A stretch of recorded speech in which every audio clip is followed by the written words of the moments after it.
Welcome to the Overrated Experience Sports Betting Podcast. I'm your host, Kyle Blondin. This is Season 2, Episode 9, heading into Week 5 of the NFL. You've joined us for our picks against the spread. And welcome back for those who are loyal listeners. I appreciate you and keep coming back and spread the word. We want this podcast to grow. And if you haven't joined us before, welcome.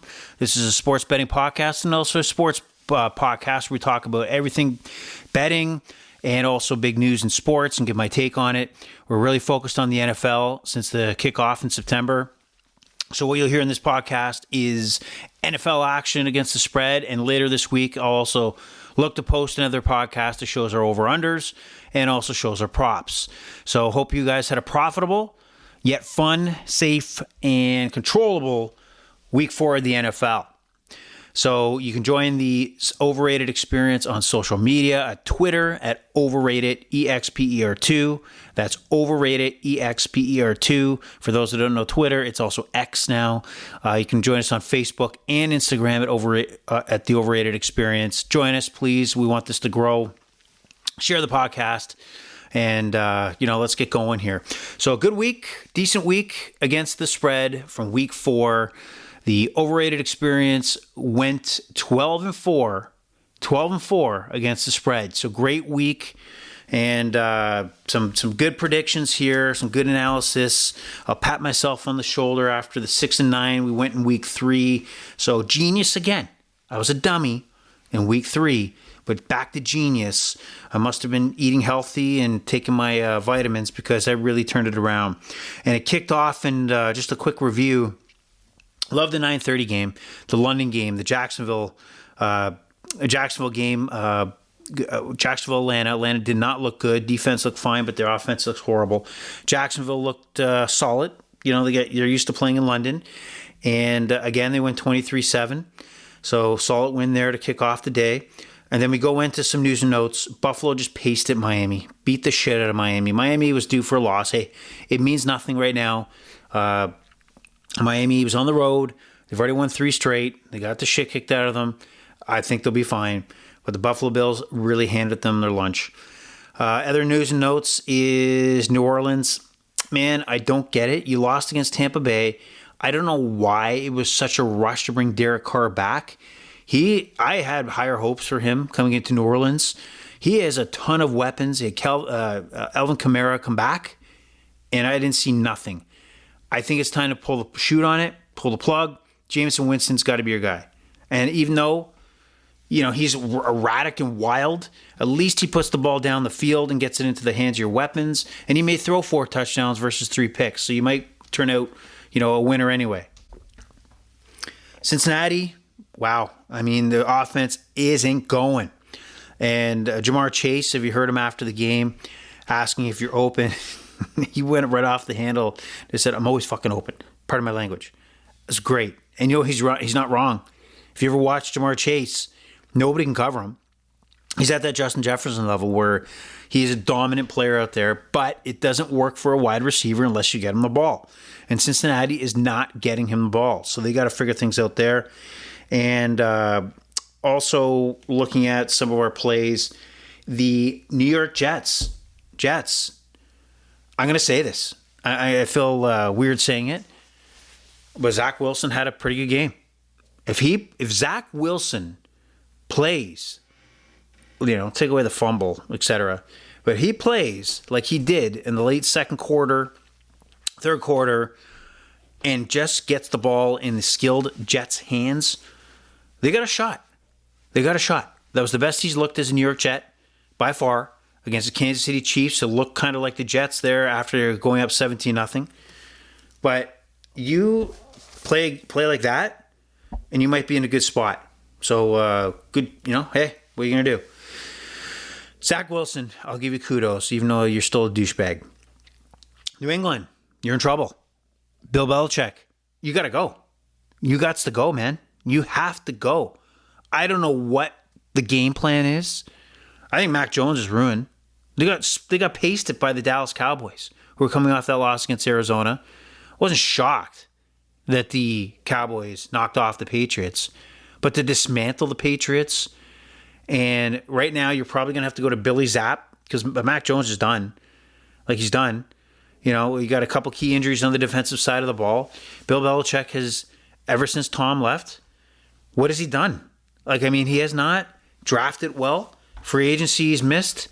I don't know. He's trying to be the smartest guy in the room.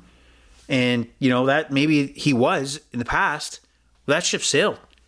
It's time for Billy B to say, oh, you know, I think it's time to focus on family. AKA, I don't have it anymore. So it's time.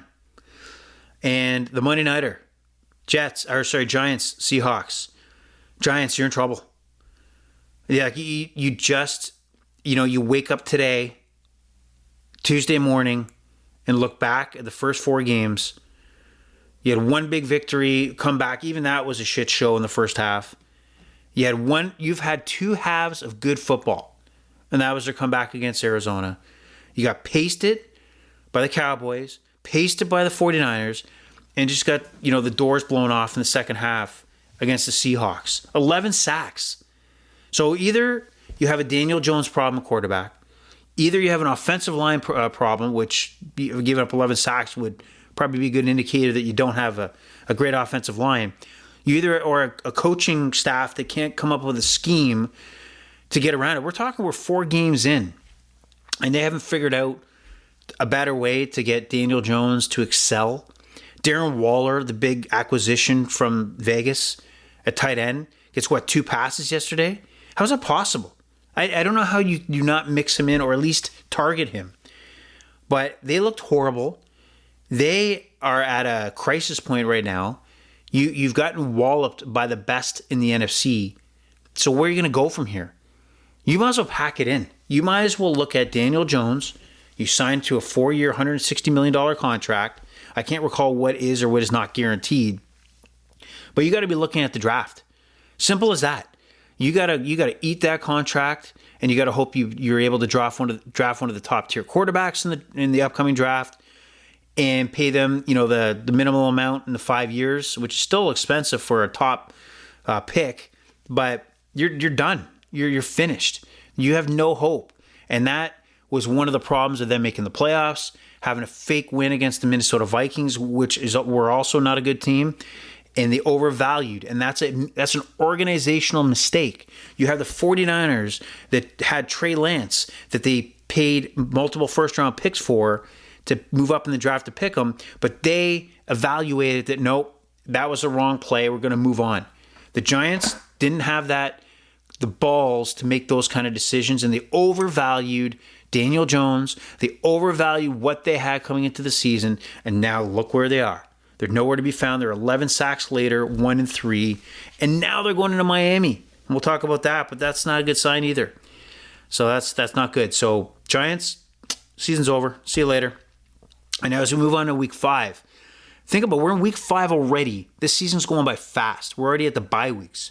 So this week we have the Browns, Chargers, Seahawks, and Tampa Bay Buccaneers that are not going to be playing this weekend, but we got some pretty good matchups. Let's get into it. We have a Thursday nighter, and I'm on the fence here. You know, Chicago Bears are absolute ass. They're 0-4, blew a 2-touchdown lead against the Broncos, and they head into Washington. And Washington, man, I had Philly on a teaser, so I brought it down to 2.5. And for Philly to give up that late touchdown, I was following. I wasn't even watching it, so I'm thinking, oh fuck, I need 2.5 that the Eagles needed to win by. And I thought for sure if Washington did tie it up, they would go for 2. So if they hit it or don't hit it, I can't win. Luckily, it goes to overtime. 50-plus yard field goal for Philadelphia gets me the payout. That's what I want. I want the money in the pocket, and that's just the way it is. So going into this week, you look at 6.5-point favorite Washington over the Chicago Bears. Do I dare take the Bears to cover? Do I? I'm going to say yes. I'm going to say the Commanders had that big game against Philadelphia. I say they beat the Bears, but I don't trust the Commanders at all in any way. So I'm circling the Bears in this one. I'm going to regret that, but 6.5, we'll see if the Bears keep it close. Now we go on to a second game in a row in London, this time at Tottenham Stadium. And it is Jacksonville staying another week in London to take on the Buffalo Bills. The Bills are 5.5-point favorites. I think this looks about right. Jacksonville has not impressed. I mean, I don't think there was much struggle against Atlanta, but it's not like they blew the doors off the Falcons here. Buffalo's on fire after that Monday night loss against the Jets in week 1. And 5.5 seems about right. I think it's only low because the Bills had to travel across, the Atlantic Ocean. But it's not like they're traveling like you and me would travel, with a screaming kid in the back. They have the ultimate luxury. So I think they'll be fine. So the Bills at 5.5, I don't think that's a problem. Baltimore heads into Pittsburgh, and they're a 4.5-point favorite. Divisional matchup. Seems like Baltimore's been in a lot of their divisional matchups, and the Steelers are coming off a loss against the Houston Texans where they looked horrible. Their offense is going nowhere, right? Their defense has been holding them in, field position, turnovers, interception. Like the defense is what makes the Steelers tick. Kenny Pickett's not. Kenny Pickett does not look good right now, and he's got a couple injuries that he's questionable. So it might be Mitch Trubisky in here. Why wouldn't Baltimore come in, force their way, making the Steelers have to chase where they don't want to be? And why isn't this game like 17-3 or 24-10? I like Baltimore in this game. Easily, they're the better team. Easily, they're in the better situation. And easily, this is money in your pocket. Carolina heads to Detroit. Detroit is an 8.5-point favorite. And Carolina has 0 going on. They just blew it. They choked against the Minnesota Vikings on the weekend. They are using Bryce Young, which is their first overall pick. And they got to give him reps. Unlike CJ Stroud, Bryce Young has really kind of been mediocre. He's taking sacks. He's not really moving the ball. He's not throwing touchdowns. So if Carolina's goal here is to develop this quarterback, it's not so much do what they can at any cost to win. That's at least the appearance. And Detroit, who bounced back after, a week 2 loss against Seattle, has been on fire in Green Bay, handled the Packers. And I don't see Carolina doing much in this game. And why can't Detroit win this game 31-10? And that's being kind to the Carolina Panthers, who will struggle to put up 10. But they're going to be chasing. And that means Bryce Young's going to have to put the ball in the air. And that means he's going to turn it over and he's going to get sacked. So keep an eye on a sack prop on that. Maybe I'll look into that going into this week. But he's had 4 sacks 2 games ago. Against the Vikings, he had 5. And I don't see that slowing down. Bryce Young, not good enough right now, but maybe down in the future. Who knows? Then we got Houston in Atlanta. And Houston is an underdog, 1.5 in Atlanta. And I'm trying to figure out why. CJ Stroud has shown that he's on the rise. For second overall pick. He has been putting up yards, leadership. Atlanta, defense, fantastic. Desmond Ridder, I think that experiment's going to be over very soon. Arthur Smith has already had to come out and talk, just reaffirm that, yeah, he's our guy. He's our quarterback. He will not be starting a few weeks from now. Okay? Desmond Ridder looks like he's a step behind, and this is his second season in the NFL. He looks very slow to make decisions. He's missing open receivers, bad throws. So watch how the Houston Texans at least win by a field goal in this one. I think there's good value there. Houston all the way in Atlanta. That line's going to flip. I think it's going to flip, or at least be even by the time kickoff happens on Sunday. New Orleans takes on the New England Patriots. 2 terrible teams, to be honest. Be very honest. New Orleans has way more talent, offensive talent. But if Derek Carr is starting this game, I think New England wins this game. New England had a shit show, crappy game. But when you have an offense with a quarterback that is struggling to get the ball into the playmaker's hands, and that is Derek Carr, and he's struggling, I see New England having a game plan to scrap by, win this game 17-10 or 17-13, and I think they cover the 1.5. And this maybe Billy Zapp is the quarterback. It just manages the game. New England has a couple key injuries on the defensive side. Judon, bicep surgery. That's a big miss to their pass rush. But when you have a struggling quarterback that I don't know why they're force feeding, when they can put in Jameson Winston, New Orleans is in trouble. So I think you're going to see a quarterback controversy after week 5, New England beating New Orleans.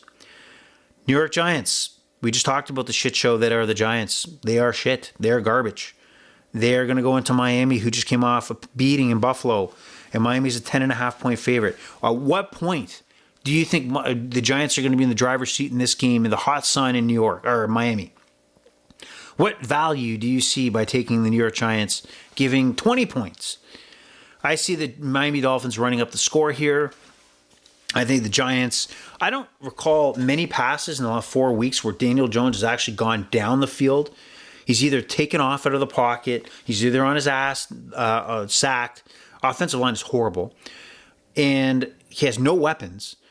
And I don't think he can, even if he had weapons, he'd be good enough to get the ball down the field. Everything's left and right, out to the flats. Or here's I just missed, getting sacked by, a half an inch. And let me just do a soft toss out to the running back, like Breida or whatever. It's awful. So I don't see throwing the Giants in a buzzsaw like Miami is going to do them any favors. And they'll be 1-4 by the end of this week.